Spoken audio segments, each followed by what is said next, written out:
বাঁশ খাওয়ার Ninja technique. কালকে তো আমার পরীক্ষা, যাই ওখানে গিয়ে একটু পড়তে বই।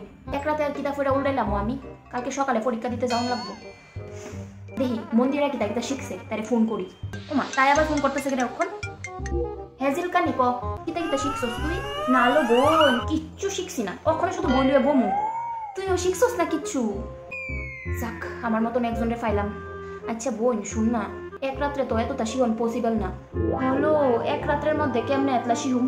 এক কাজ কর না, তুই একটা কবিতা শিখ, আমি একটা গল্প শিখি, তাহলে আমরা পরীক্ষা দিয়ে মিলাই মিলাই লিখতে পারবো।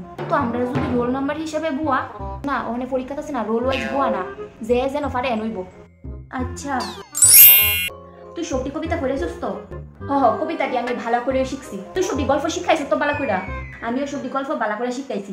এই চলো চলো সবাই বই খাতা বাইরে রাখাইও। আর হ্যাঁ তোমরা সবাই রোল ওয়াইজ বইবা, ওকে?